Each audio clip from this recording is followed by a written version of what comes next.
Anyway, the Times now with some good news for slaves, but only ones who died 400 years ago. Sorry, Chinese Uyghurs, you don't get any money. Lewis, tell us more. I can't even read this story because this story is so irritating to me, is that that according to the Times, $1.2 million, which is less than the pounds, racism payout, quote, owed to every black Californian, which is according to a thing that was set up by the governor. Governor Newsom, who's very good looking, after the George Floyd riots. And it could cost the state $800 billion. $800 billion. I mean, that sounds...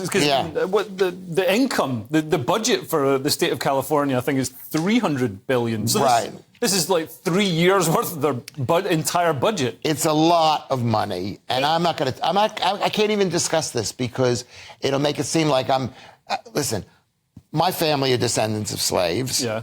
And so are mine. Yeah. So give me some of that money. Exactly. We would, and it's affected us years later. So it's a horrible thing being a slave. But well,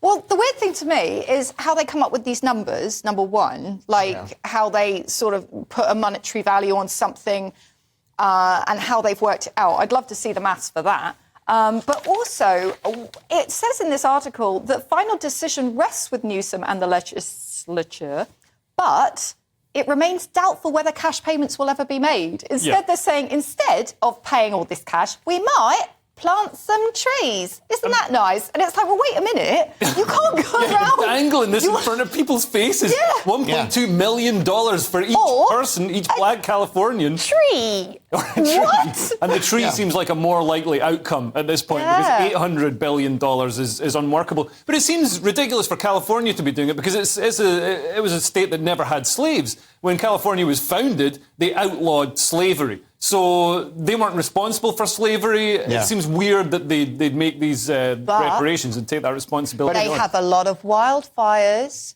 and now they're offering to plant more trees. You see where I'm going with here? No.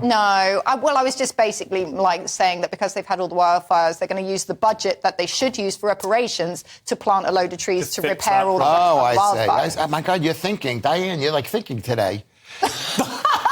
Thanks, Lewis. I didn't even see that. Trying. I didn't see that. This thing is about liberalism. It's about people feel guilty. Self-hate begins at home. Home is California until they realize, holy cow, this is going to bankrupt us. Yeah, and of course we've got more slaves in the world right now than we did at the height of the transatlantic slave trade. And nobody seems to be doing anything about that because it happens in China, it happens in Africa, it happens in the Middle East. So it's not white people doing it, so they can't attack it with that feeling of purity that they get when they attack the old-fashioned, the old-style slavery. I think the issue that I have is that you're asking people who are not responsible for the slave trade to give money to the people who were affected by it. Now, I understand that, obviously, where does the money come from, is my question, because I could imagine a lot of impoverished people feeling very angry that their tax dollars might go to somebody else. People weren't responsible for it, paying to people who